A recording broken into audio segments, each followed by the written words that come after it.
from Gloucester City High School here just off of Route 676 and the Delaware River. We've got key Colonial Conference basketball on this Tuesday night between the Paulsboro Red Raiders and the Gloucester Lions. I'm Dan Wilkins. I'm joined by Chase Parson on the call this evening. Chase, this is an important game for the Colonial Conference. Two teams that in the power points for South Jersey are just outside the mark to get a home game in the first round of their respective brackets. But right now it's looking like that both teams are on the way up with Gloucester 6-4 and Paulsboro 4-5. Yeah, you're right, Dan. This is a very important game in the Colonial, but just important is their mentality. These two teams are coming off of 2-game win streaks. They're trying to get that third to create an official win streak. So this battle for the win here is definitely going to help create some confidence going further into the year. Yeah, both of these teams are great shooting teams. We're probably going to see a high-scoring affair tonight, and one of the big guys for Paulsboro has been their only 100-point scorer this season, Malachi McKenzie. He's a three-sport athlete, and when we saw him last in late December versus Pittman, he put up an astonishing 33 points, 5 assists, and 10 steals. You don't get much better than that. Having a double-double off of steals, I've never seen that before. But he's going to be matched up really well with Keegan Cohan. He's a commit to Lebanon Valley University, and he's one of the best three-point shooters in South Jersey. So it's safe to say a lot of these teams are going to be shooting from deep beyond the arc tonight. You're right. You mentioned Keegan Cohan. He's not afraid to shoot from far out, not even just near the line, but way from downtown. And speaking of Malachi McKenzie, he's averaging 21 points per game so far in this stretch of 9 games so far. And it's just going to be an incredible back-and-forth battle. I can feel it. It's going to be great. Yeah, I mean, when we were here versus Lindenwold last week, obviously Lindenwold's 2-7. They're not at the top of their game, but they had some promise, and they held Gloucester to their own. They only won by 10 points. So I think that Liam James is going to come into this one with a little bit more volition tonight, and I think that Gloucester is going to have a tough battle on their hands. They're in different divisions in the Colonial, but they're still kind of in the same predicament. Both Colonial divisions have their powerhouses. The top division has Haddonfield and Haddon Heights. The bottom division has Haddon Township and Audubon. These two teams in their respective divisions are just outside of that top echelon. So it should be a really nice matchup between these two teams. We mentioned before the power points. Paulsboro is 10th in South Jersey Group 1 right now. Check that, they're 11th in South Jersey Group 1. Meanwhile, Gloucester is 10th in South Jersey Group 2. So both of these teams just need a little boost to get a home game in the first round, but we've still got about a month of regular season play to go. So this is just a stepping stone, but it should be a really good matchup and really evenly as well. Gloucester doesn't have that many big guys. Their biggest forward is Jake Smith, 6'4", and he likes to shoot from beyond the arc as well. So he can be a sneaky three-point shooter and kind of comparable to what Paulsboro used to have in Eric Scott before he got hurt. But this should be a really good matchup, and I expect, as I said before in the open, a high-scoring affair. Yeah, you mentioned Jake Smith. I have him 7 double-doubles in 10 games this year so far.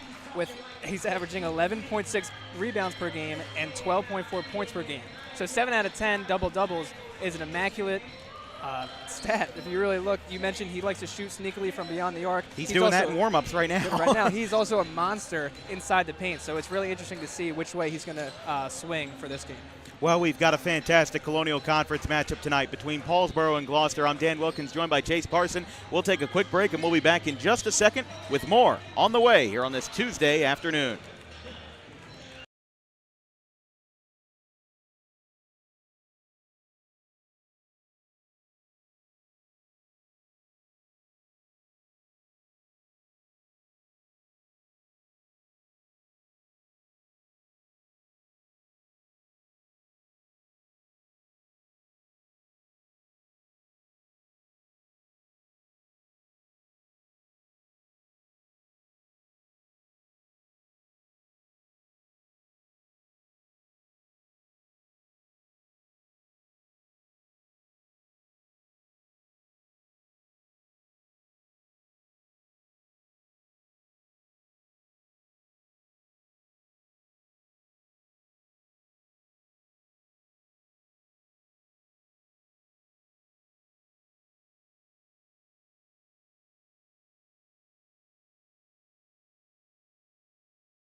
From the Gloucester City Fieldhouse, it's going to be a good matchup tonight here with Tuesday night basketball between Paulsboro and Gloucester. Again, I'm Dan Wilkins, joined by Chase Parson on the call. This is going to be a fun one between two teams that, as we mentioned just a couple minutes ago in the open, they like to shoot from beyond the arc. We talked about Keegan Cohan for Gloucester. We talked about Malachi McKenzie for Paulsboro. He's put up 10-plus points in all 9 games this year.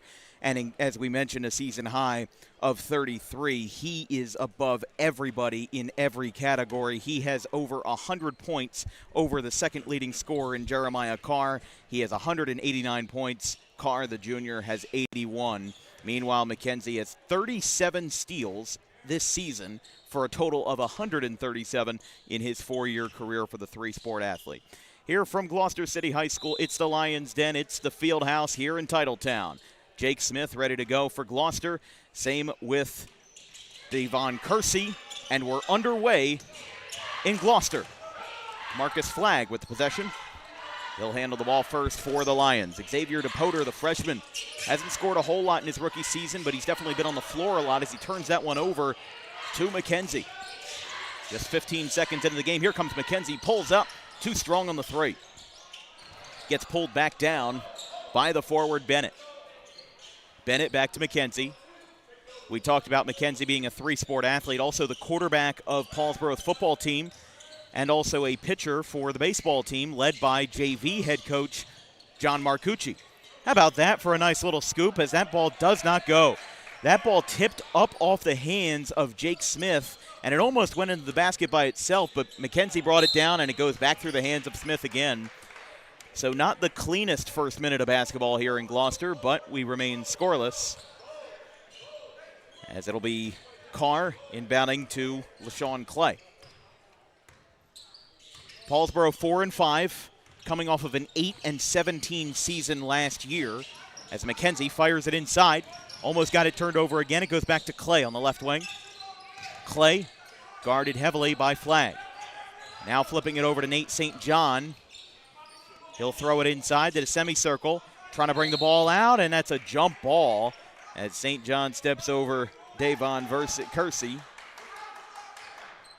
6:44 left to play in the first. Paulsboro went on a 1-5 stretch from mid-December to January 5th. They have won their last 2 games, 47-44 over Woodbury and 56-46 over West Deptford. West Deptford team that's 3-7 this year after going 6-21 in 2024-25. We'll have a foul on the way up. It will get charged against Smith, or check that by St. John. And we'll have our first free throw shooting of the day, and it comes from Malachi McKenzie. Misses his first.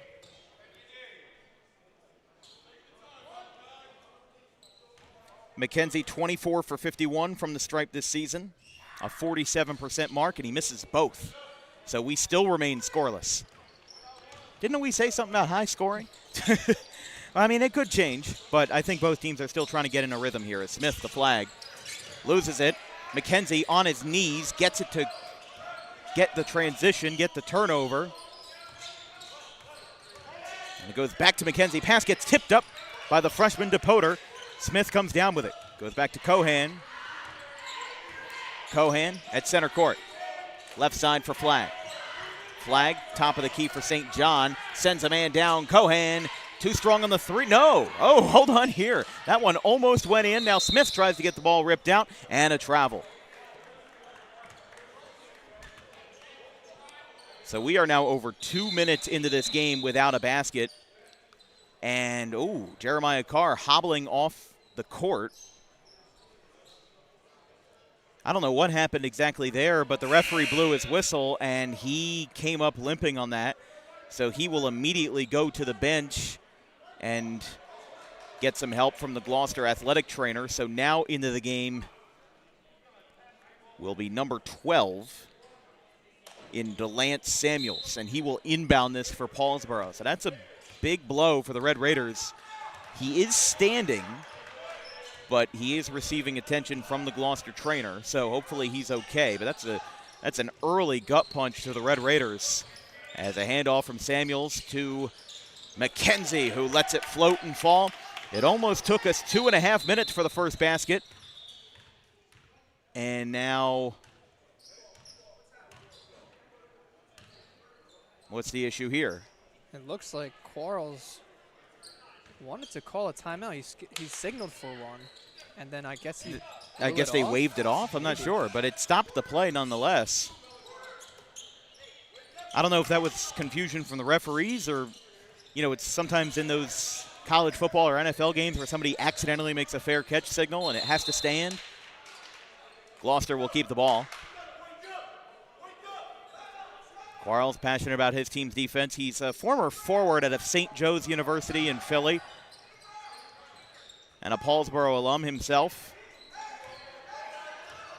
But he's been at the helm of this team for quite a while now, but he's still a relatively young head coach for what it's worth. I mean, both of these head coaches under the age of 40. So it's still, still a lucrative market in South Jersey. Liam James has been the head coach of this team for 13 seasons now. Won the sectional championship in 2021-22. Back when they had guys like Liam Gorman and Stephen Light on the roster, a really nice combination as here comes Flagg, too strong. Hit off the back of the iron and jump ball. Well, Chase, we're nearly 4 minutes into this first quarter, and we've had one basket, a spot-up floater by Malachi McKenzie, and that's been it. Haven't seen anything else on the scoreboard. This has been a really unusual start to the game where offense has not been a strong spot. And it's not like it's strong. It's really strong defense either. They're just, both teams are chucking up shots and they're not falling. So they just got to get their offense in rhythm, both teams, honestly. And then I think that's when we're going to start seeing more runs happen. DePoter moves inside to St. John, up and no good. Knocked down by Samuels. And this will be Gloucester ball. Flagg retains it under his own basket. Moves over to Cohan, sliding for a three. Oh, that went behind the backboard. I mean, just neither team is shooting their best right now, and we'll have a substitution as Carr checks back into the game for Samuels. I mean, Paulsboro is a team that's not going to make a lot of substitutions, but now Liam James calls a timeout for Gloucester. It's Gloucester's first timeout. We'll take a quick break. 4:11 left in the first and only 2 points on the scoreboard here in a low-scoring affair.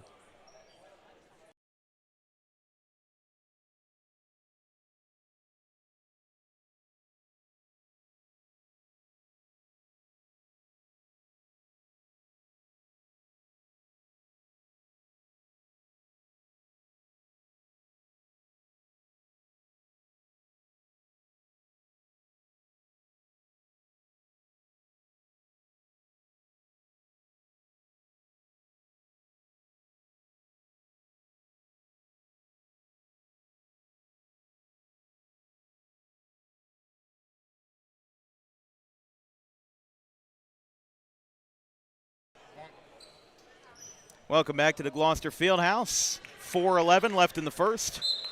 And we'll resume play after Liam James called the timeout. Almost halfway through the first quarter already. McKenzie, guarded by Flagg, only 2-0. McKenzie with the only basket so far. Fires it over to the top for Clay. Clay inside. Carr pulls up, semicircle, good. So 2 shots that have fallen for Paulsboro have both been from that outer paint, inner semicircle area, and they now go on a 4-0 run, although it might be the slowest 4-0 run you're ever going to see over 4.5 minutes. Cohan with Carr guarding him. Slides from the corner to the right wing. Back turned, spins around, fouled by Carr.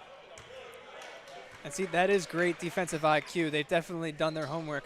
Carr defends well outside of the arc because he definitely knows that Cohen can shoot from wherever he really wants to. He's not afraid to take those far shots from anywhere. And so that's definitely some great defensive IQ from Jeremiah Carr, rather. 0 for 2. Now in the game for Gloucester is number 24 in Will Rogers, as here comes a 3. Also in the game as here comes Cohan. How about that for a nice little put back? The shot by Flagg was too strong. Cohan picked up an easy offensive board and drained it from 15 feet out, and it's 4-2. As we mentioned, though, in the game is Cole Little, the senior, and also another senior in Will Rogers. Here comes a corner 3, no good. Back to Little, who stops it, fires it back to Cohan. Cohan looking to tie the game by himself, and he does. We talked about that offense would need a spark, and they did. 4 points for Paulsboro, and now Gloucester responds with back-to-back buckets of their own, but still no points from deep as McKenzie chucks it up from way downtown. Didn't get it to go. That was like an Elijah Crispin shot right there. I mean, that was a deep ball. Now Cohan, guarded by Carr again. That's a good matchup as Flagg, Cohan, catch and shoot. No good on the 3. It tipped up off the rim twice, and it's out of bounds for Marcus Flagg. Oh. And the far referee is going to make the call. Yeah, one ref made one call, the other ref made another call, and they're going to overturn this. So they're going to give Gloucester the ball in really good position here. This one goes back to Flagg, back behind center court. Bounce pass, Little, out to Rogers. Fires over to Flagg, coast to coast, pulls up, right wing, 3! A 7-0 run, and Marcus Flagg gets a 3-point basket. The first quarter is finally awake here in Gloucester, and it's 7-4. Lions lead and a foul. McKenzie got tagged, I believe, by Rogers. They're going to call this against Flagg. No, they will call this against Rogers. Scoreboard just updated. So it's a standard reach on the floor. And with 1:50 to play in the first, we'll see Carr inbound this one. Good to see that he's back on the floor. If you're just joining us, he took an odd angle and ended up hobbling off the floor early. This one floats inside. Feeds back out, top of the key. 3! We're tied. Nice back and forth here as that one's hit from the top of the key by Kersey. 3 different scores for Paulsboro so far as here comes Flagg again. Too short, gets tipped up, and the game of hacky sack ends with a rebound by Clay. Here comes McKenzie at the top of the key. Bounce pass, got an open look in the corner after a pump fake. Doesn't hit it that time, but the 3-point palooza continues. 1:10, Cohan slows it down. Good crowd on hand for this Tuesday night matchup between Paulsboro and Gloucester. Cross-divisional matchups in the Colonial Conference, and Rogers gets called for a travel. Paulsboro, as we mentioned, 2-2 in the Colonial Liberty. 3 out of the 6 teams in that division are 2-2 in divisional play. They are 3rd in that division. They are behind Haddonfield and Haddon Heights. Under a minute in the first. Open look again. Clay couldn't get that one to form. Right side. Kersey guarded toughly by Little. McKenzie with a nice bounce pass inside. No good there. Couldn't go for Bennett, who would have had his first points of the night. Now Cohan slows it down again. I mean, Cohan's almost, I don't want to say like an NBA point guard, but he plays the part of an NBA point guard to where he doesn't pass the ball all that much if he's got an open look. You know, it's not the traditional point guard that we used to see a lot. As there comes a three. Everald Dice gets it to fall. And this is a nice run for Gloucester. They lead this one 10-7 in a very low-scoring first quarter. 3 seconds. Not going to have a lot of time. He gets it off, and it's too short. As McKenzie wanted to get the buzzer beater, but instead Paulsboro trails by 3 at the end of the first quarter. It's a good one here in Gloucester, and it'll heat up from here on out. It's the Lions over the Red Raiders, 10-7 at the end of the first. We'll be right back.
Second quarter here from Gloucester City High School, 10-7.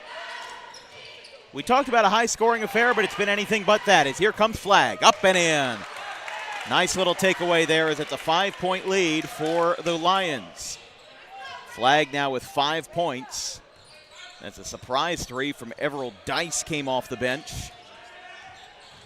The senior guard is now McKenzie, can't get that shot to fall. Almost pulled down the board, and after the scramble, it'll be Paulsboro ball. McKenzie was in the mix with Cole Little for that one. And now McKenzie under his basket. We'll try to let this one fly. Can't find anybody. He'll heave it all the way back to the logo for Carr. Just getting started in the second quarter of action here from the Gloucester Fieldhouse. Carr lost it. Goes back to the top for Jasir Johnson, the sophomore. Now Carr moves in with a little shimmy, and it goes. Jeremiah Carr, his second basket. Still a 3-point lead for Gloucester. Cohan bringing this one up. Flagg. Cohan. A nice little pass around the world, but now Dice is doubly guarded, and it'll be a kick, no, a travel. So they call it against the senior Dice. I think he wanted a kick ball violation there, but they said that the travel happened before he let the ball go. Just a split-second decision there. Referee was on top of it. And it's Paulsboro ball. Just a minute gone in the second quarter. Our second time, actually third and final time to this point, seeing Gloucester this year. Ooh, almost fell down that time as he tried to rip that ball out. Johnson guarded by Dice, but it's an open look for McKenzie with a euro, and then no good there. Little tips it down. More physicality. Little got hit in the face. Oh, he fired it off of him.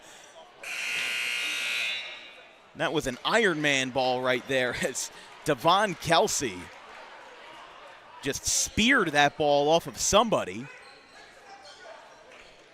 Lance Stevenson used to do that all the time. He would take a ball out of bounds and just fire it at 100 miles an hour at the nearest guy, as McKenzie can't get it to go. A lot of missed shots on both ends, and that's why this game is as low scoring as it is. Cohan's open on the left side. They do pass from Flagg to Cohan. Back to Flagg as that three bricks off. DePoter touches it. He saves it. Ran into the ref. St. John in the paint. He goes down, and a 3-second violation. That will precede what would have otherwise been a jump ball. And it'll be Paulsboro ball for the offensive violation. So Carr will bring this one in. Back to McKenzie. And he'll take his time here for Paulsboro. They trail by 3. Johnson on the right wing, guarded by another youngster in DePoter. Bounce pass, it's off of the foot of Johnson. Rather off of Bennett as he hands it off. McKenzie, fouled. Can't get the basket to go, and the foul is on DePoter. For some contact in the shooting motion, and for the second time, McKenzie will go to the foul stripe. He is 0 for 2 in his first and, to this point, only trip to the charity stripe. Misses. Oh, that was close, but didn't go. And the second chance, also no good. A paltry 0 for 4 to start, as it's still 12-9 Gloucester. And Paulsboro needed those shots. I mean, it's still early, but those foul shots would have definitely helped with the momentum swing that they very desperately need right now. Even a trip to the charity stripe can clean up their game as that ball gets tipped up. Such an easy turnover for Gloucester as a crucial mistake. Cohan to Flag. Back to the right side for DePoter. St. John, bounce pass. Kicked ball violation by Smith, and it'll be Paulsboro ball. I mean, even though it's a 3-point game, it'll be Gloucester ball, actually. This is not good basketball right now. So here comes Cohan on the near corner. Both teams just got to settle down right now. I mean, this feels like an Olympic conference game where everybody's all over each other, and they're not letting anybody get any shots off, but the shots they do get, like that one, they just don't hit the mark as DePoter goes up and in. Xavier DePoter, the freshman, gets a basket to fall. He hasn't had too many of those this year. I mean, he's been a starter, but he's only got 13 points in 10 games. He's much more been a rebounding specialist with 35. Hasn't had more than 4 points in a single game, as another shot misses on the end of the floor. 5-point lead for Gloucester, as Flag will bring this one up to Cohan. Back to DePoter. Over to Smith. Smith to Flag. Flag. Cohan pulls up. Right wing. Too strong. DePoter again gets the rebound. Flag takes his time and hits the 3. Marcus Flag, 8 points. He used to play second fiddle to Keegan Cohan, but now the senior is right alongside him as it's a 17-9 lead for Gloucester. Bounce pass. Ball got hit away from Kersey. Gloucester ball. Darius Quarles wanted the call. Certainly not happy with his team's performance as Cohan bring this up the floor to DePoter. 4 minutes left in the half. Oh, little crash there in front of the bench with Carr and DePoter. This broadcast is brought to you by Harper Driving School. Over 90% of students who take their New Jersey State driving test with Harper pass on the first attempt. Book an appointment today at Suite 4 of the Total Turf Complex in Pittman, 614 Lambs Road, just minutes from Route 55.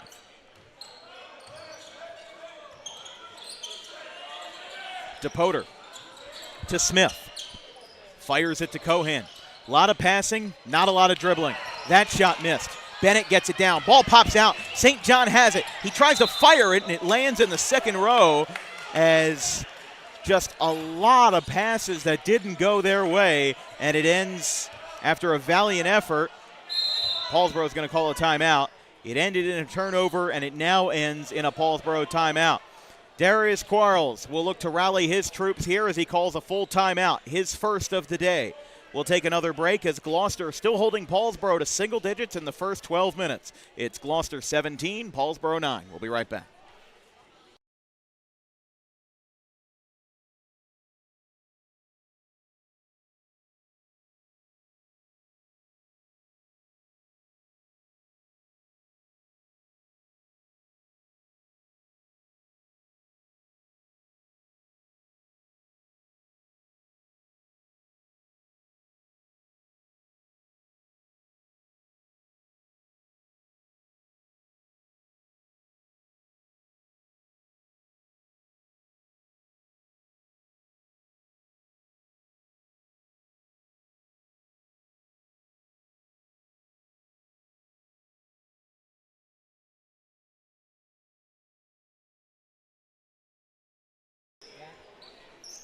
Back from Gloucester High School, this broadcast is brought to you by the South Jersey chapter of the National Adult Baseball Association. Registration is open for the spring of 2026. Visit southjerseynaba.com for information. With over 20 teams across 4 competitive divisions, it's South Jersey's highest level of men's league baseball. 8-point lead for the Lions over the Red Raiders here in Colonial Conference play on this Tuesday night. Malachi McKenzie, I mean, the best teams' shooters have been shut down. Cohan mostly has been shut down by Paulsboro. McKenzie has mostly been shut down by Gloucester. As an air ball that time by Jasir Johnson, and we'll wait for a sub as Johnson comes out. And coming back in will be Clay.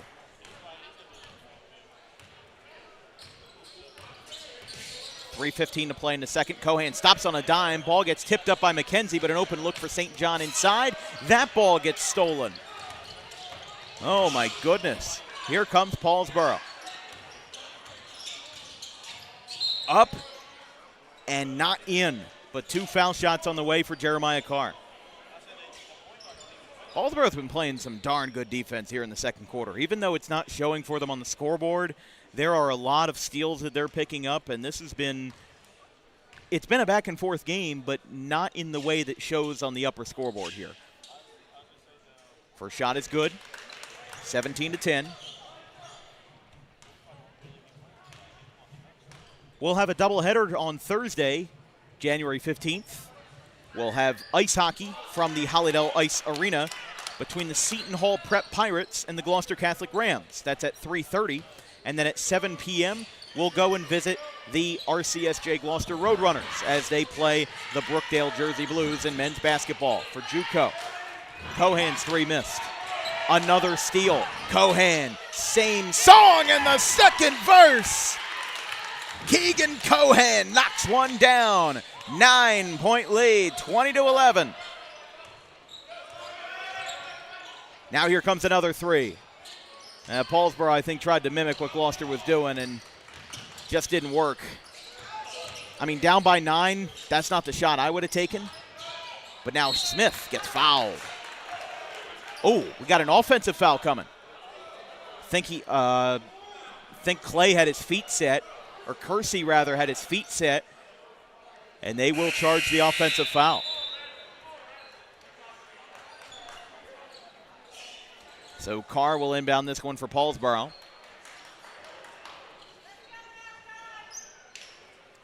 So on the floor for Gloucester is Flagg, Dice, St. John, Smith, and Cohan. On the floor for Paulsboro is McKenzie, Carr, followed by Clay, Bennett, and Kersey. Double dribble.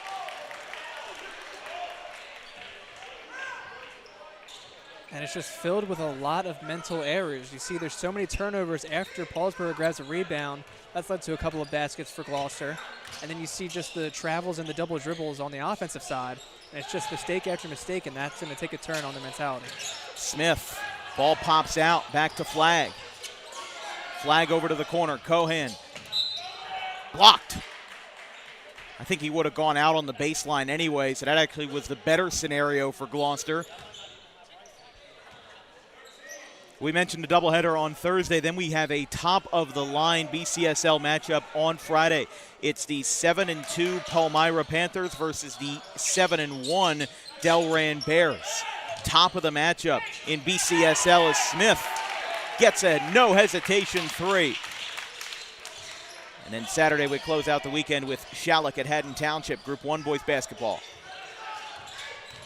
McKenzie. Oh, might have gotten hit. This one goes back out to Carr. Here comes McKenzie for 3, too strong. As it goes back to Dice, who gets the rebound. 23-11, minute 15 in the second quarter.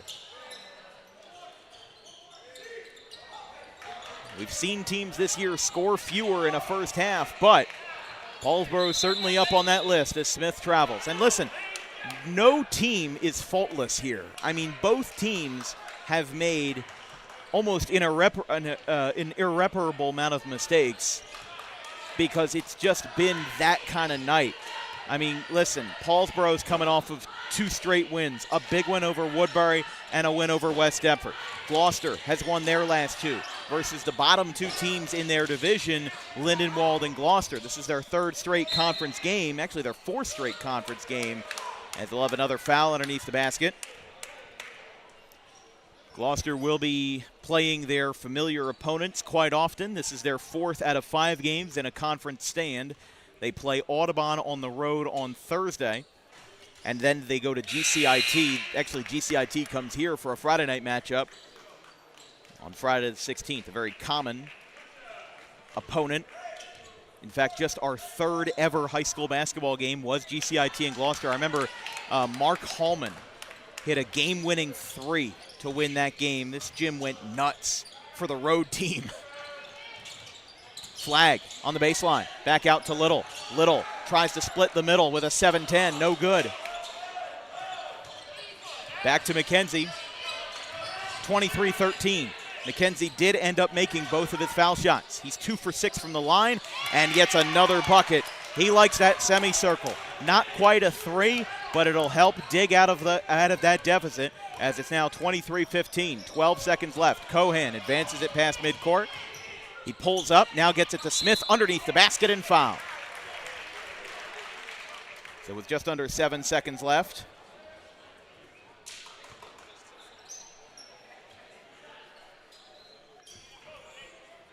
(23-15). Smith looks to extend the lead. First shot is good. 24-15.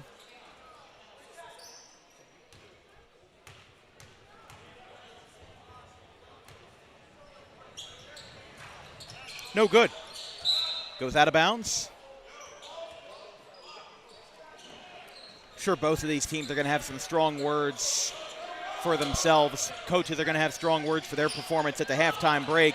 As the ball comes out, he'll let it go. Oh, did not get it. It would have counted. But instead, Gloucester gets into the halftime break with a 9-point lead. It's a good one here in Gloucester, with defense reigning supreme. The Lions lead the Red Raiders by 9, 24-15 at the halftime break here from the Gloucester Fieldhouse. We'll be back in 10 minutes with our halftime report and much more here from Gloucester City.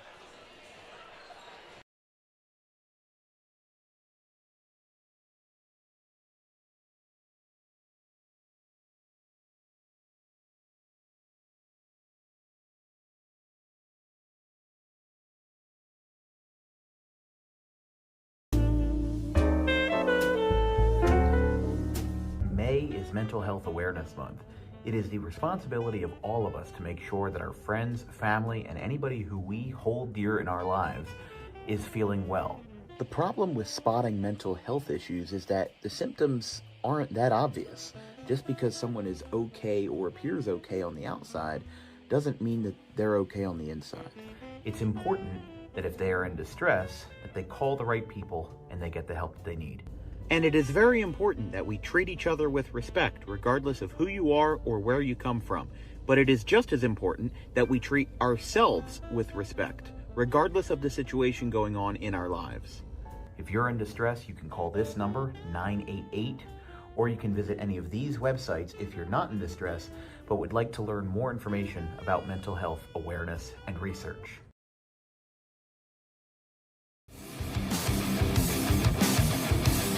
Book Dog Pro Wrestling for your next event or outing for the greatest action that New Jersey Pro Wrestling has to offer.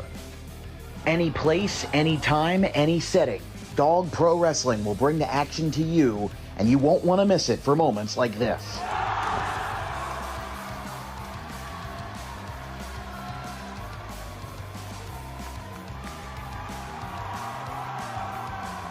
But don't just take it from me. Take it from Max Mundo, the Dog Pro Wrestling ambassador. This is Max Mundo with Dog Pro Wrestling. Are you a civic organization, sporting club looking to fundraise? Then look no further to Dog Pro Wrestling. We do grand openings, corporate events, and much more. And why not from some of the wrestling talent themselves? I'm Vinny the Fixer, and I'm the champion of Dog Professional Wrestling. If you want to book the best, come see us. We're the cream of the crop. We'll come to any fundraiser you can think of. Just name the place and we'll show up. This is the upstanding Dylan Mesh, and for the entirety of my professional wrestling career, dog wrestling has been a mainstay for where I like to wrestle. So you can believe me when I say that it is quality. And I'm upstanding. I'm the only opinion you need. Yeah! It's your boy Gabriel Hodder here with my man Matthew Oman, and if you want your events to be all fight, no flight, then book Dog Wrestling so you can witness true primal fear. Woo!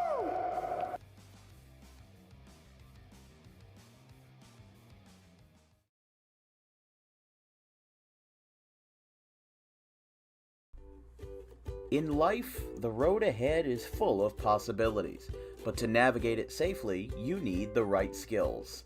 Harper Driving School is the premier driving school serving Gloucester, Salem, and Camden counties. With experienced instructors, many of whom are teachers in local schools, we are dedicated to your success and will help you master the road with confidence.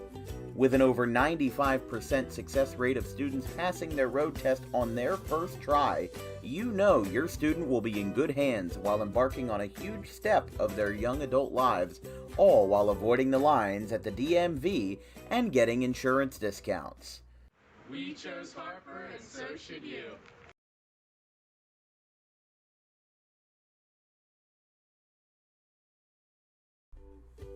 In life,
Welcome back to Gloucester City High School. I'm Dan Wilkins, joined by Chase Parson on the call. Our good friend Damian Waiters on the production.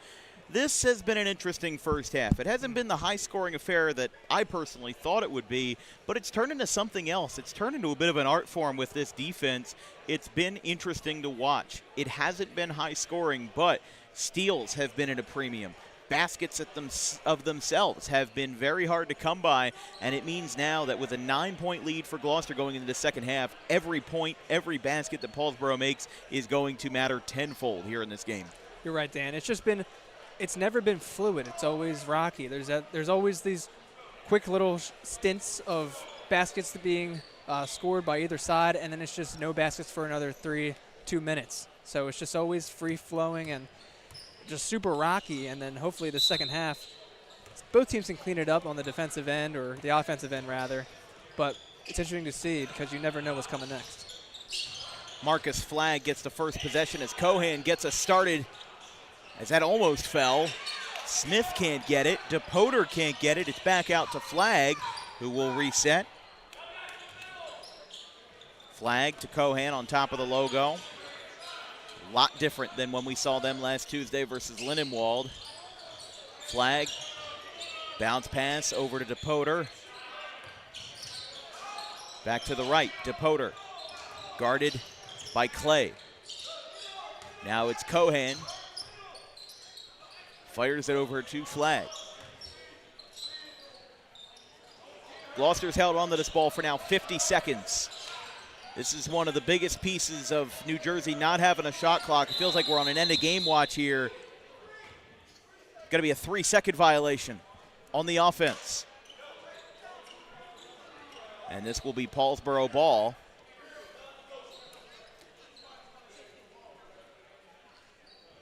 Let's take a look at Paulsboro's standings in the Colonial Liberty division, rather, as forgot to put that one in. I'll fix it later. But anyways, what we were saying was that both of these teams right now third in their respective divisions as that ball gets away.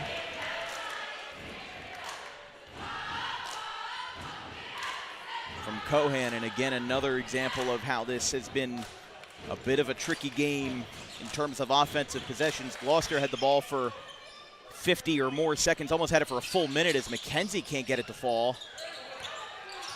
If I'm Darius Quarles, I'm discouraging McKenzie from taking that shot anytime. Even though he's a great scorer, he just hasn't had that look from 3 tonight. And I think the Paulsboro's with 15 points in this first half, they've got to look inside. You know, you don't have to go 1-to-1 with Gloucester. Just because they're shooting a lot of threes does not mean that you have to shoot a lot of threes. As Smith gets the basket to fall, he's got 6 points. And it's now a double-digit lead for the Lions, 26-15. McKenzie double guarded, leaves an open man on the left wing. Clay for 3, and a foul as there was something underneath the basket. It's going to be on St. John for a push. But because it wasn't a shooting foul, Paulsboro will, if I'm correct, retain possession here, and they do.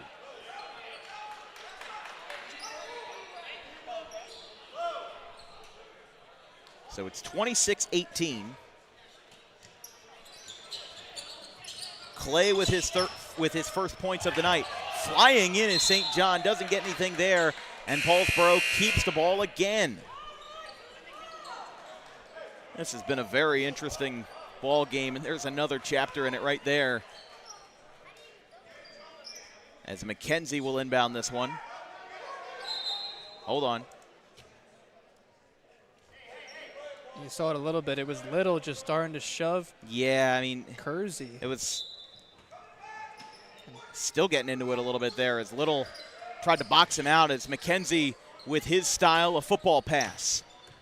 Back to Kersey. To Carr. Still deep beyond the three-point arc. McKenzie, bounce pass, gets away. DePoter has it.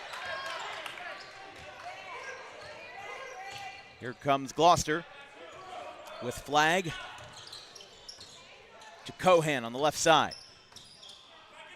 Gloucester running a 2-3 zone, a deep 2-3 here as it's back to Cohan on the right side.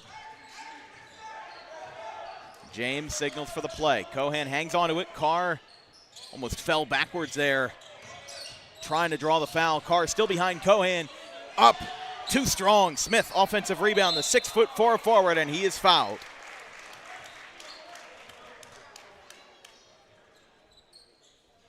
So Smith gets hit underneath the basket. He'll go to the line for 2.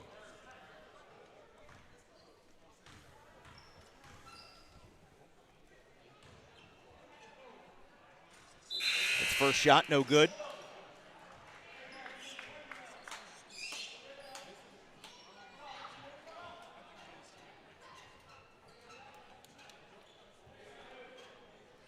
Substitution for Paulsboro, as Samuels will come in.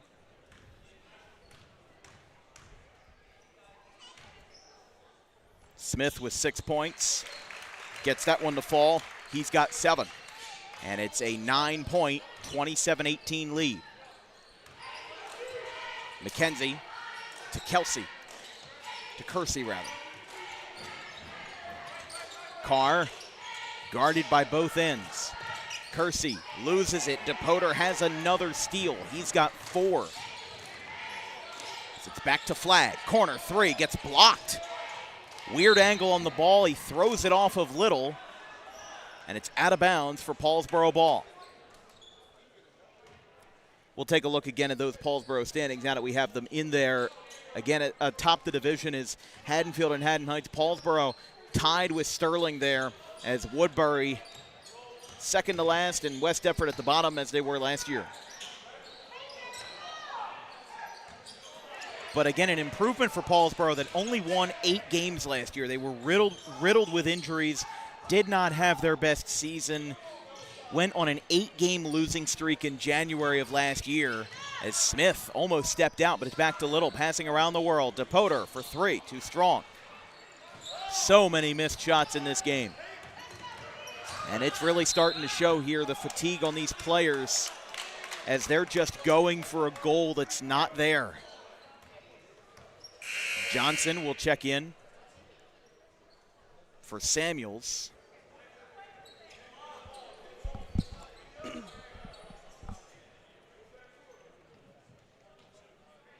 So one sophomore in for another, and now the junior Carr will inbound to McKenzie. 4:09 to play in the third, and counting. He gets fouled. Liam James not thrilled about that call. They're going to give Paulsboro 2 shots here. This is going to be the 4th time that Paulsboro will go to the line with Malachi McKenzie. He's 2 for 6 from the foul stripe.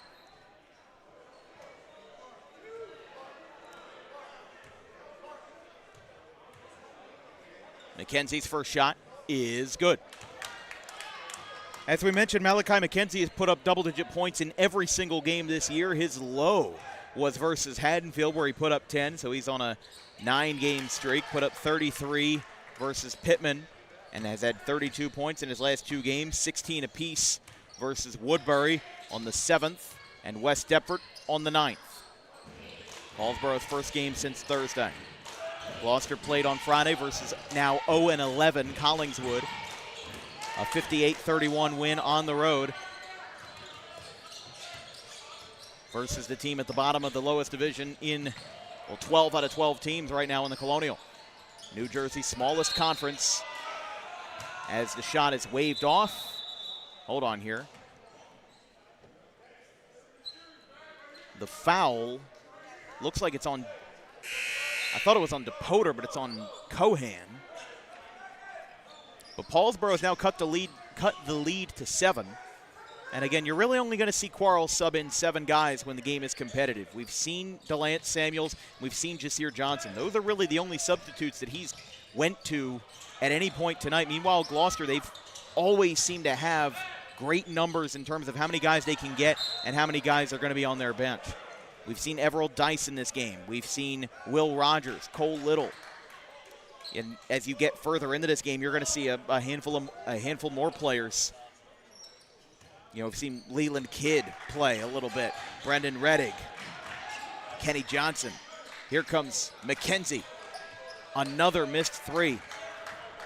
I mean, if Paulsboro is going to win this game, that philosophy has to change.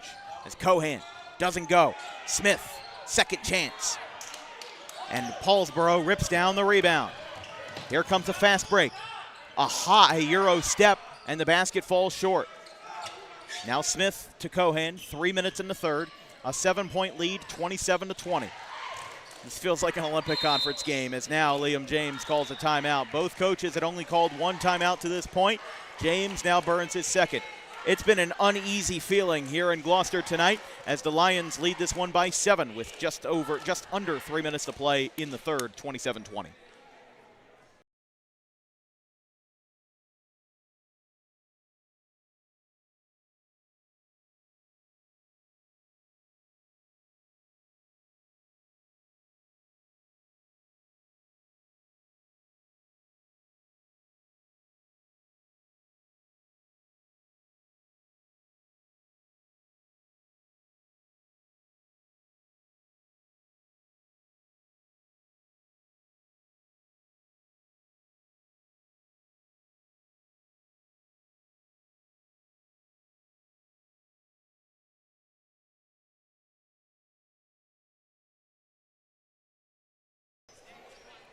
As we come back, Liam James breaks from the timeout. If you'd like to make a contribution to Dan Wilkins Broadcasting, you can send anything you'd like to our Venmo at DW Broadcasting.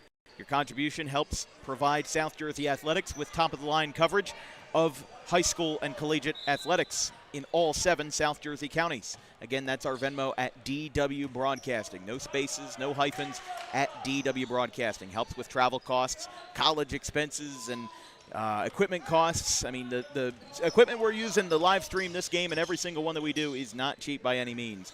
So if you'd like to make a contribution, it's not required, but incredibly appreciated. As Smith misses the basket. Little gets tripped up. Ball comes out. Here comes Carr. Spins, fires, and he doesn't get that one to go. Here comes Flag. Carr is down again. Flag, hit, no foul. And this gym is getting restless on both sides. Oh, my goodness. So I felt like there was a missed call on both ends that time. Well, there was a missed trip that led to that whole exchange on the other side of the basket. It looked like Little was tripped up. There's definitely no foul on Gloucester because Cohen came in and stole that ball cleanly. He just went to the ground, and then we're going to argue that call all night. Little gets fouled. That's the second team foul against Paulsboro. This is against, that's going to be the third foul against Devon Kersey. And Darius Quarles immediately went to his bench to make a substitution, so they're going to get Amari Herbert-Roberts ready to sub in, another member of the Paulsboro football team. Cole Little at the line. First foul shot doesn't go. Cole Little, the senior, 37 career points. 6 this season with 8 rebounds, 5 assists. In fact, all 6 of his points came in a 15-point loss to Timber Creek on December the 30th. That was over at the Marty Derer Classic at Delsey in Franklinville. Little makes his second. 28-20. That's the 6th scorer for Gloucester. Flag has 8. Cohan and Smith have 7 apiece. Dice has 3. DePoter has 2. Little has 1, and there's another one. Clay gets that one to go. And it's now a 6-point game again, 28-22. Under 2 minutes to play in the third. Cohan stops on it. Double guarded. 3-2 zone here for Paulsboro. Again, that zone defense has been working, but Gloucester's not getting many three-point shots to go, including that one. As Smith now on the opposite corner on the far side. Stops in the paint. That one rolls out and a foul. DePoter got a little bit of a shove in there as the rebound came down, and that is Gloucester's 5th foul. So that will give Paulsboro the bonus with 1:30 to play. It's the first foul against Cole Little. And again, that defensive aggressiveness, it works for both of these teams, but right now it's costing Gloucester, and it's going to give Paulsboro some crucial foul shots here as McKenzie, now 5th time at the line. He is 3 for 9 and a 47% foul shot shooter.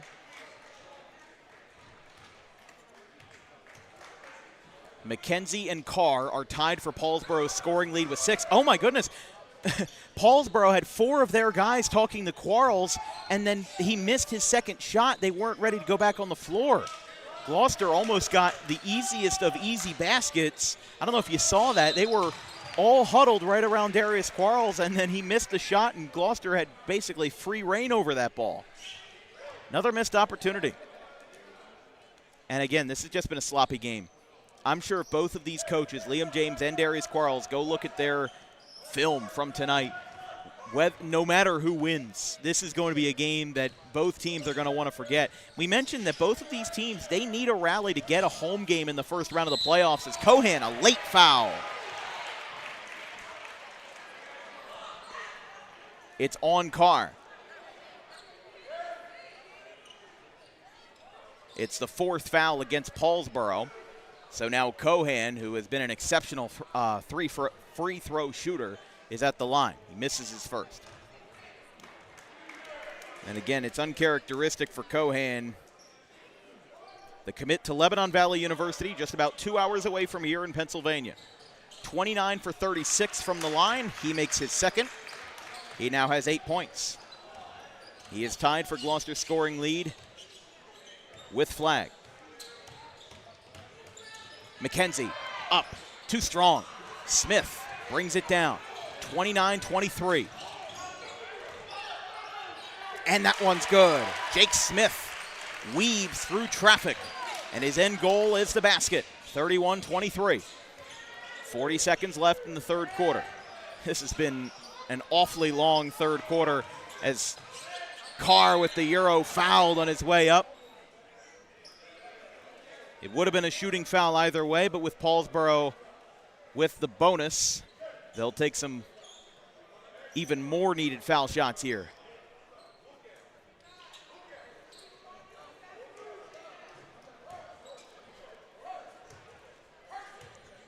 Carr at the line.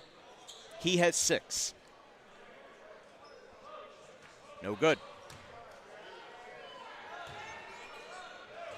Jeremiah Carr, as a junior, 58 points last year, 81 going into this game. Season high of 18 in his last performance versus West Deptford. He's had 5 of 9 games with over double-digit points. He missed both. Think about Malachi McKenzie here. He is 4 for 10 from the charity stripe tonight. That is 6 missed shots. You do the math, it's a 2-point game if Paulsboro and Malachi McKenzie make all of those free throws. I mean, hindsight is 20/20, but an underlying reason why Paulsboro is down in this game is the foul stripe. We've got a foul. Down on the ground was Carr. The foul is on Cohan for the push. It's his 3rd foul, and if one thing Paulsboro can take advantage of, it is the foul trouble. They have certainly put themselves in trouble as we've got no time. He lets it go from half court, and it's wide left. I think ourselves and Paulsboro were both a little bit confused about the timing. They ran out of time. And still in a low-scoring affair here from Gloucester. It hasn't been either team's best night, but no matter what happens, they look to finish strong. Gloucester leads 31-23 here on Dan Wilkins Broadcasting.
Fourth quarter ready to go.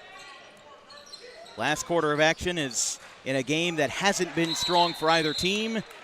Darius Quarles calls a timeout on the first possession of the fourth, just 10 seconds in after his team hits a basket. He now has 3 remaining as Kersey's able to get that one to fall. Chase will stay here to talk about what's happened in the first 3 quarters so far. Maybe I'm being a little bit harsh, but this is a game that has not been prototypical of either team. It feels like neither team is on their best game tonight, and Gloucester, they definitely have been shut down by Paulsboro's defense, but Paulsboro's offense has not atoned for how good their defense is. You're right, Dan. I mean, this Paulsboro offense has not adjusted to the chances that they are receiving. You mentioned their free throw troubles, and they haven't been converting on them. If they would have made a majority of their shots, it would have been a closer game than it is now. And just like you mentioned, when they were huddled up just a couple minutes ago in the third quarter around their head coach Quarles, they had a chance to get a rebound, but all of them were huddled around their coach, so they didn't have that opportunity.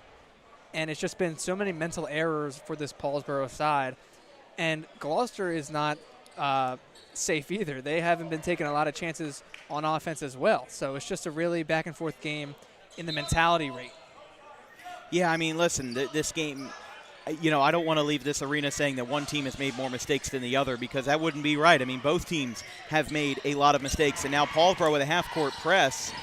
It's Cohan back to Everald Dice. I mentioned the Quarles had just called the last timeout. Dice in the far corner. Back to Flag. Paulsboro running a deep trap here as this one is saved by Carr. Rather, now it's Smith, and it goes.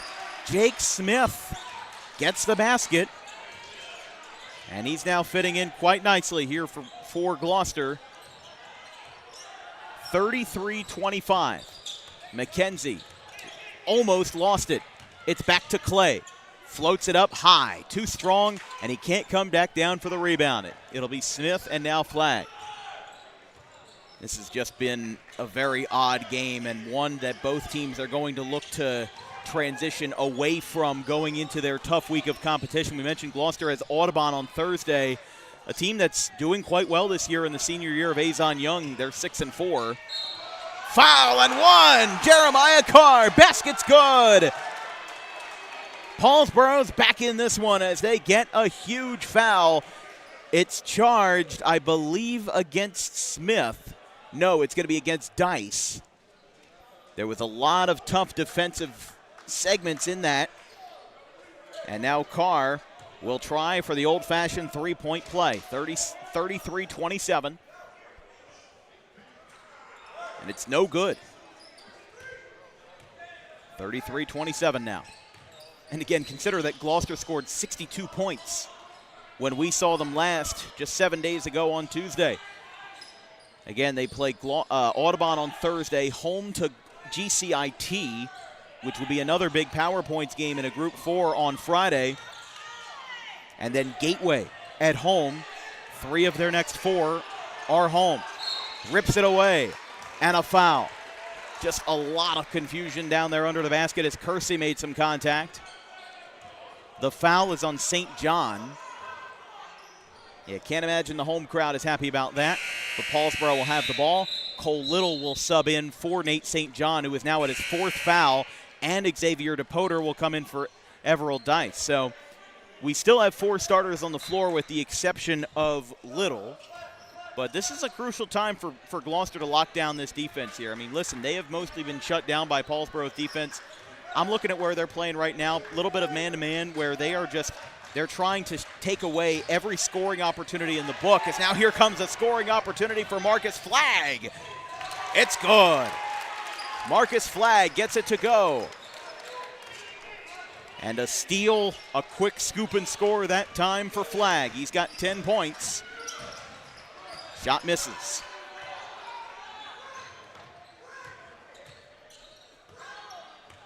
Keegan Cohan brings this one up. 8-point lead for the Lions. Oh, back behind the backcourt line. That was close. Now it's Little. Ball got kicked away. And now it will be Gloucester ball with Flagg. Taking a look at the standings for Gloucester, where they are in the Colonial Patriot. Haddon Township leads that division with a 8-1 record. Audubon 6-4. Gloucester right behind them. And then Gateway, and then at the bottom two, Lindenwold and Collingswood. Flag pulled up, wanted to take the shot, but he didn't. Now it's Cohan. Not a lot of dribbling here by Gloucester tonight, as here comes a three from Flag. No good. Tries to rip it away, doesn't get it. McKenzie, Euro, fouled, and one! It's a suspenseful and one, but it counts just the same. Malachi McKenzie. I mean, listen, it's not a 33-point performance like it was versus Pittman. It's not even a 16-point performance like it was last night. But this has been a darn good showing by Malachi McKenzie. He has stood out for Paulsboro. It's now a 5-point game, 35-30. Deep down the floor now. Cohan. Now to Flag. Flag over to Cohan. Back over to Cohan on the left side. Smith right near him. Too strong. That one goes out of bounds.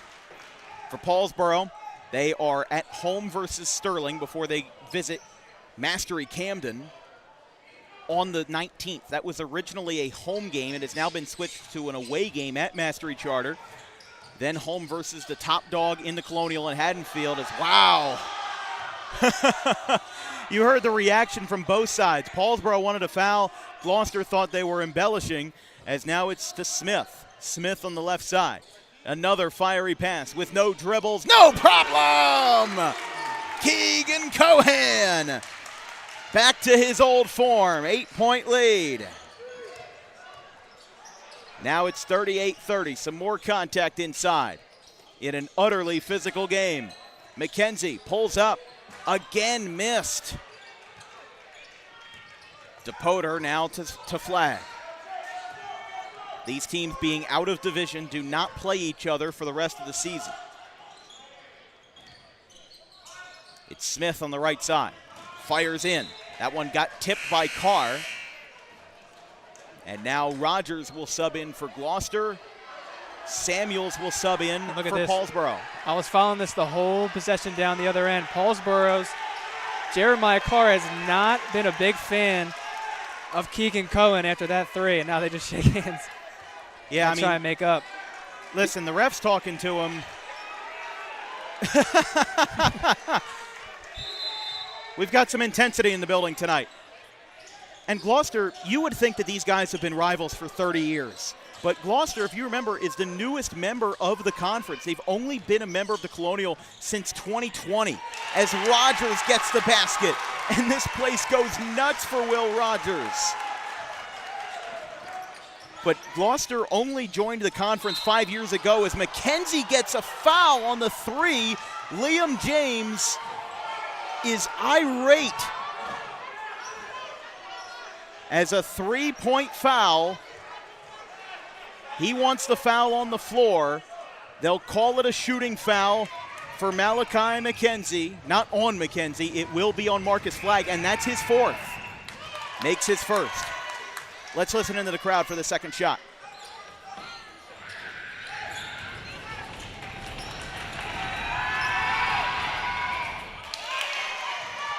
Makes it there.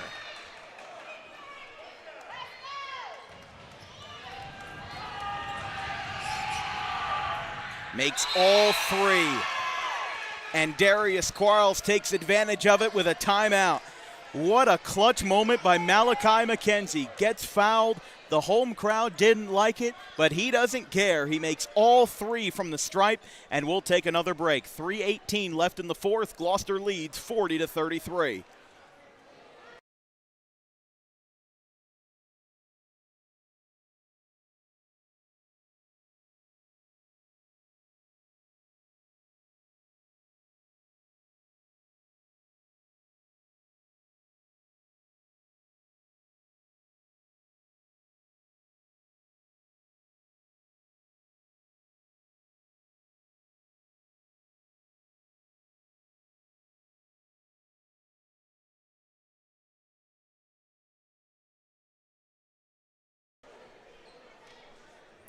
This game is now getting to be good. It's 40-33. As this broadcast is brought to you by the Dangerous Adrenaline Wrestling Gladiators, Dog Pro Wrestling, New Jersey's premier pro wrestling organization with high-flying events, nonstop entertainment throughout the Garden State. Visit dawgprowrestling.com for more information and for future bookings. 7-point lead. Paulsboro now in a tight press at half court, as now Cohan looks to slow it down. With no shot clock, the artistry is only in the eyes of one with the paintbrush. As Smith, Carr goes down. The River Rats are loving it at the top of your screen. The student section here for this 5:30 Tuesday game. Back to DePoter. Again, there have been more passes than dribbles, it feels like, for Gloucester. They're just trying to maximize their time with the ball. We have a foul as Carr goes down. It's Paulsboro's first foul. Gloucester already has 4. We mentioned it in the third, and we'll mention it again. This will be the second quarter in a row. Paulsboro would get an early bonus, which is not what Gloucester wants while leading in this thing. As Rogers feeds it to Cohan beyond half court. And again, you see they're maximizing their time here. They're using as much time out of the 10 seconds in the backcourt as they can. Trying to take advantage with every second mattering as the ball tips away. DePoter back behind the half-court line, and James got a timeout off in time. Ooh. John Marcucci's trying to argue it, saying that DePoter did not get behind it in time, but it's a full timeout. Liam James calls his third. Again, I'm sure Paulsboro's not happy about that, but again, that's a split-second decision, and we can't hear what's on the floor. As soon as that ref grants the timeout, then the play is dead. Whatever happens after that is a moot point. So we don't know for sure, but what we do know is that it was close. 40-33. Score hasn't changed since we left you last. 2:16. We'll be right back.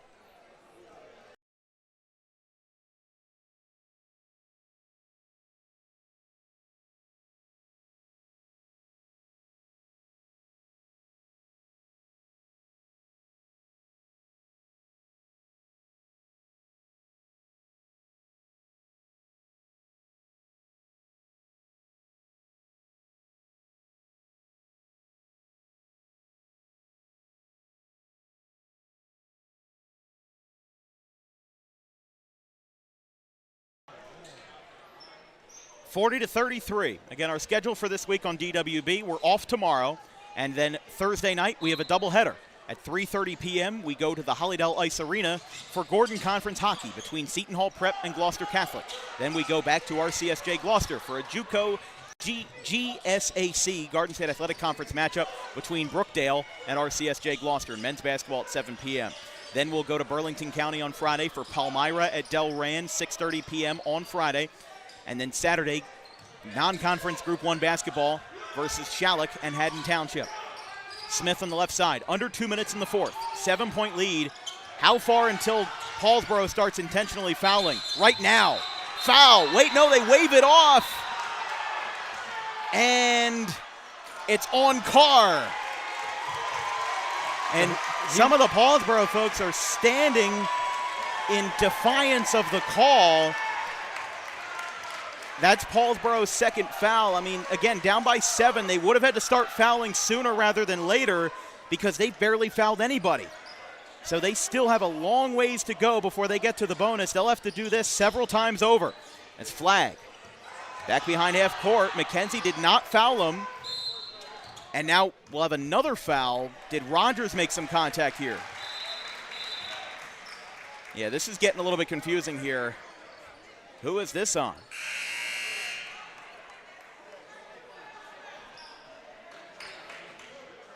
Making sure they have everybody up here. That's going to be on. Well, they're showing the 5th foul. They're going to have him foul out. But he has to sub in. The guy that's guarding Marcus Flagg is fouled out. That's his 5th foul. And I don't think he realized it. Devon Kersey is fouled out of the game with 1:40, and they'll bring in Jasir Johnson. So it's still Paulsboro's 3rd foul, and they have 2 more. just chaos here in this gym. Smith, oh, he tried to slam it. That's a big mistake. James wanted the foul. I wouldn't have gone for the dunk there, no matter what. Here comes a three, too strong. Cohen.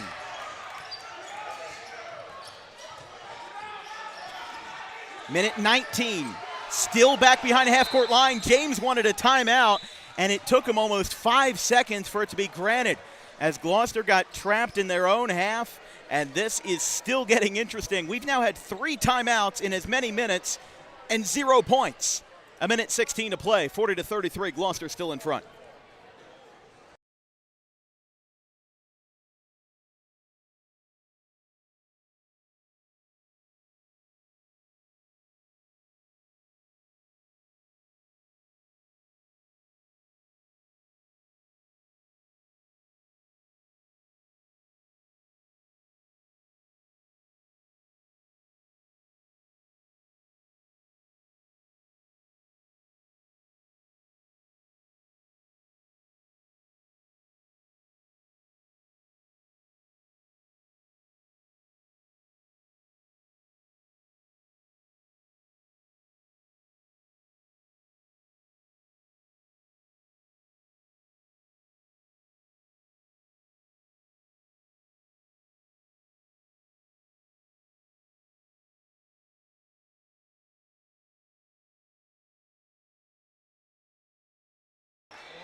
Crunch time here in Gloucester.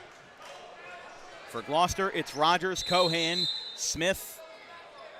Oh, they had the wrong spot for the inbound.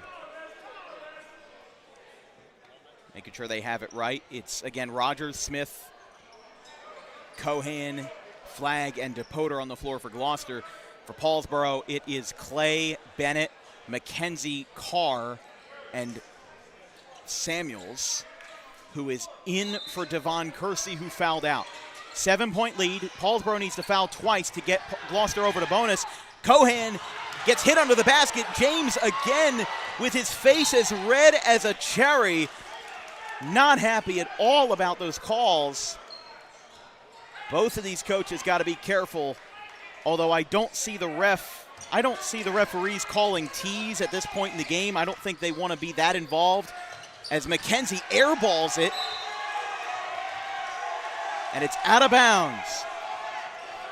Again, missed short, just grazed the net. Now we've exactly 1 minute. Paulsboro still has to foul twice, and there's number 1. That's going to be Clay.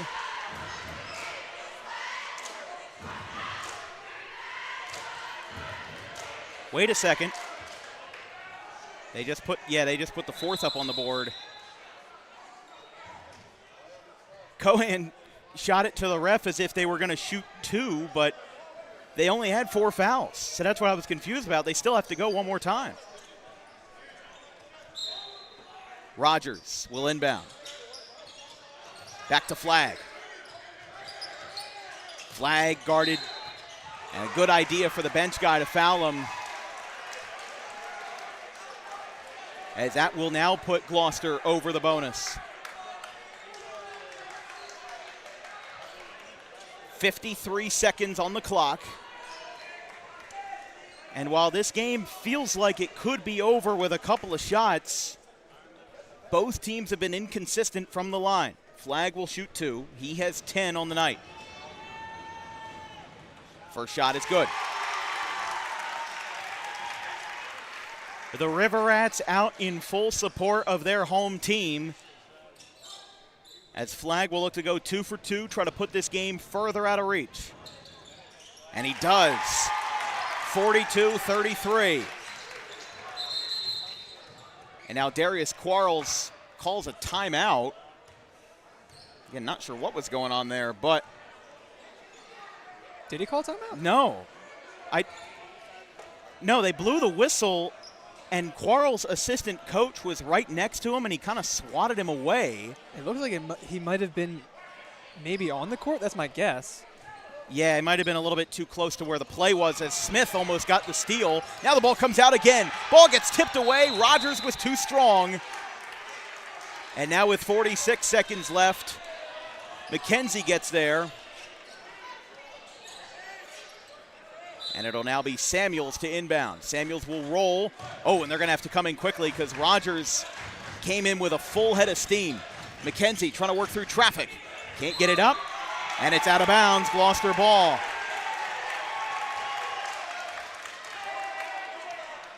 And again, there's the assistant coach for Paulsboro, John Marcucci, also the head baseball coach. As now they're letting him go. Not sure what they're going to try to do here unless they're just going to let him go here. 30 seconds, they are not fouling. Smith, it's a 9-point game. Cohan has it. Yeah, I think they're just going to let him go silent. The coaches are both sitting down. I think this one might be over. Although Cohan is still moving around. It's DePoter. They're trying to feed him out here. 10 seconds. Now we've got a foul. It's on Carr. They were trying to draw one to really put this one away, and Jeremiah Carr draws his 4th foul. So Cohan will put 2 more cherries on the top of the cake. First shot is good.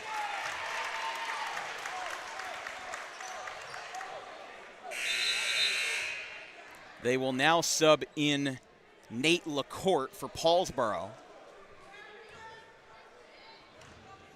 Cohan makes his second. This one is all but over in Gloucester City at the Fieldhouse with LaCourte on the floor for Paulsboro. 4 seconds. They'll let this one fly, and it's no good. And Gloucester's won their 3rd straight. Every time we go to Gloucester, there's something interesting that happens, and this time it's a defensive onslaught here in the Holy City as it's a 44-33 final. An 11-point win for the Lions over the Red Raiders, with Gloucester now improving to 7-4 and certainly improving their standing in the Colonial Conference.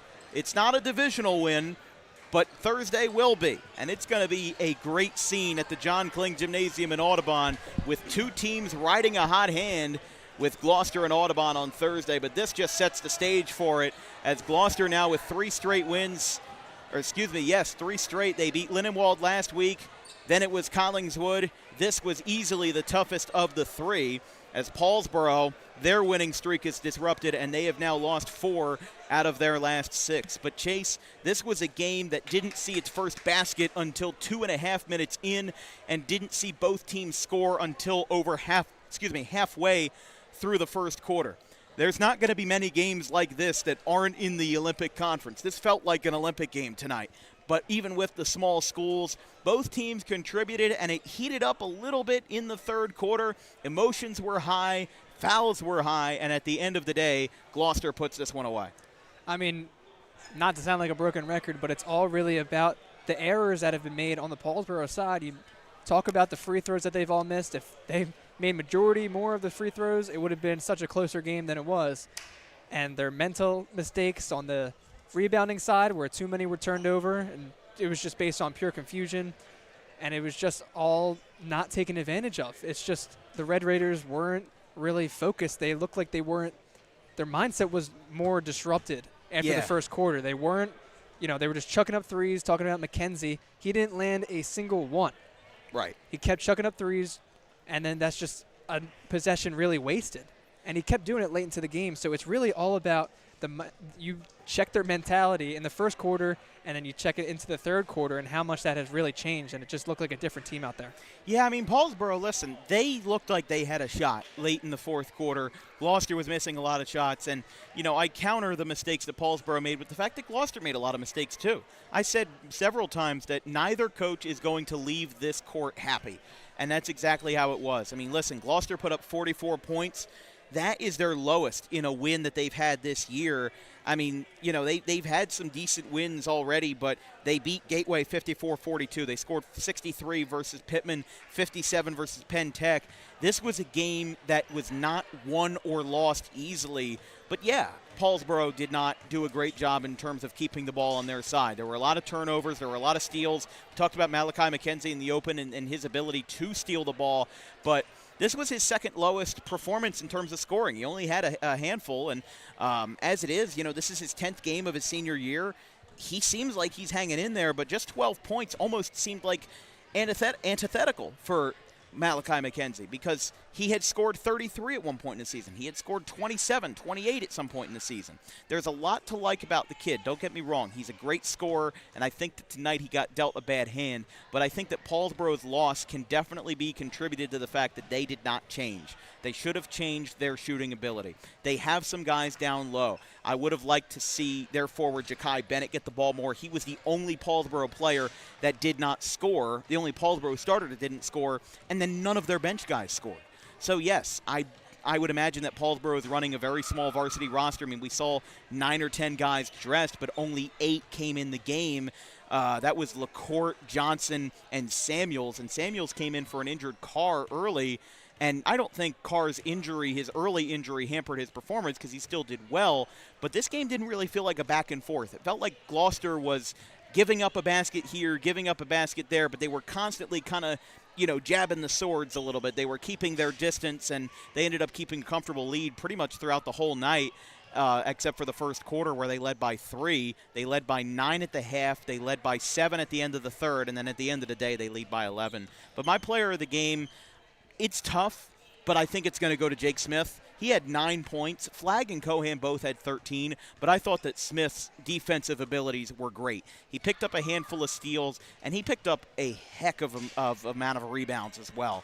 His ability to be Gloucester's tallest player while also having tons of versatility on the floor is not something to scoff at, and I think that Smith's ability to get those rebounds is what helped Gloucester win this game because, yes, Paulsboro missed a lot of shots, but they could have made some more if Jake Smith didn't get in the way.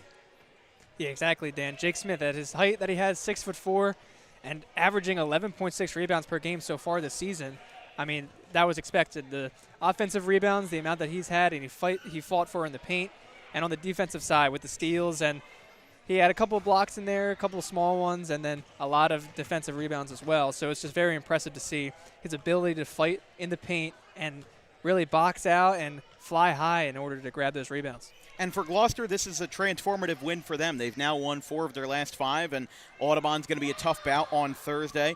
And then they go into a tough non-conference versus GCIT. They have won 4 of those last 5 games, but it's been close almost every time. And if Gloucester can win versus Audubon and win versus GCIT, especially GCIT, I think they're going to be in the top 8 of South Jersey Group 2 power points, which is going to help them dearly down the road. They're going to need that help. They have Sterling on the 22nd, Haddon Township on the 27th, Haddonfield on the 3rd. This is not going to be easy. Gloucester is going to have a gauntlet of a schedule ahead of them, both in conference and non-conference games.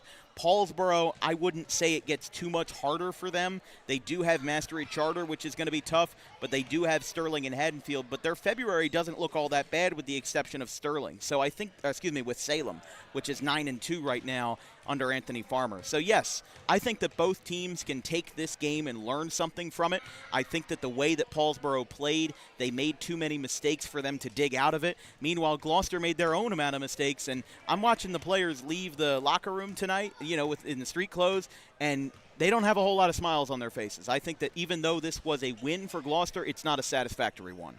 Yeah, exactly, Dan. A lot of mistakes on both sides. I highlighted Paulsboro's, but it's really been both sides of the court as well for both teams, and it was just – it kind of made you a little bit frustrated at some of the mistakes that they made, and you're just looking at it and you're like, what's going on down there? Because you see the potential. You know that it can be good, and you know that both of these teams have an exceptional amount of talent that can be used to their advantage.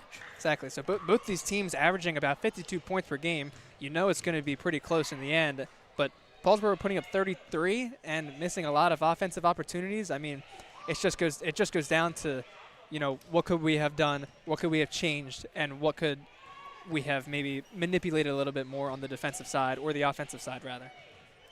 Well, it's a good analysis there. That's going to be a wrap on a great game tonight here from the holy city of Gloucester City High School at the Gloucester Fieldhouse. The final score, Gloucester 44, Paulsboro 33.